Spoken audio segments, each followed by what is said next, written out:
Sunnahfollowers, protectors of the Sunnah.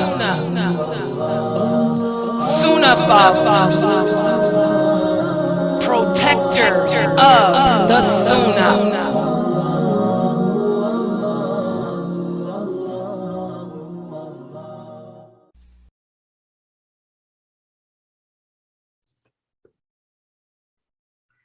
Ina alhamdulillah wa salat wa salam ala wa rasulullah.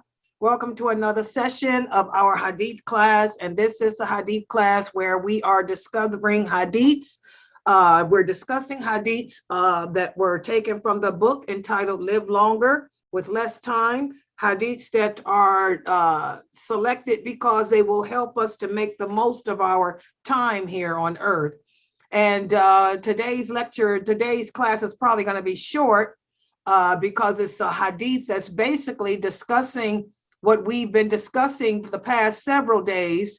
Let me put the hadith here on the screen. The hadith is narrated by Zayd ibn Thabit.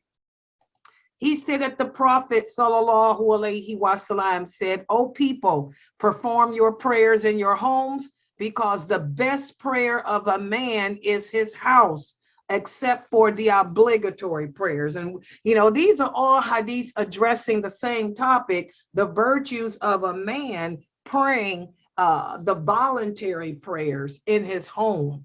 As we talked about yesterday, you don't want to make your voluntary prayers out in the public where people can see you, because this becomes a form of showing off.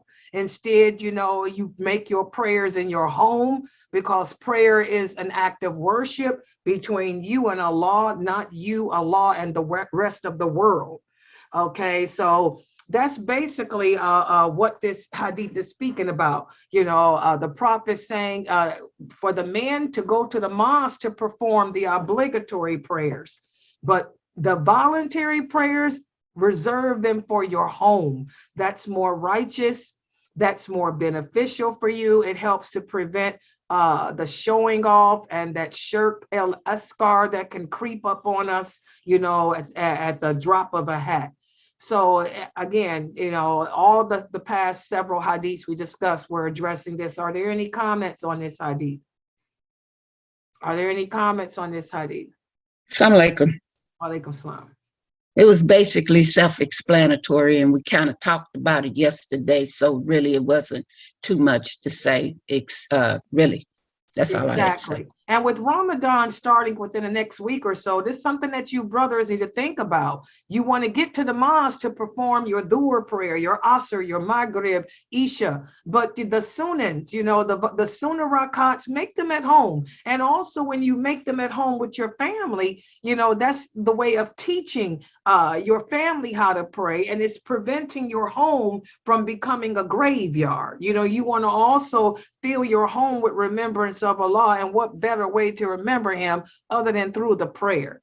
So again, you know, these past several hadiths are good hadiths for you brothers to remind yourselves of. And with Ramadan coming up in the next week or so, try to spend more time at home praying with your family. Okay, so like I said, today's class was pretty short, no more to say about it. Inshallah, make sure that everybody checks the schedule for tomorrow. We'll be continuing with our discussion, our Ramadan prep series on the rules of fasting. We will speak about who falls into the category of not having to fast due to a sickness. And then also we'll have this class tomorrow night. So thank everyone for joining. Subhanakallahumma wa bihamdika, ashhadu an la ilaha illa anta.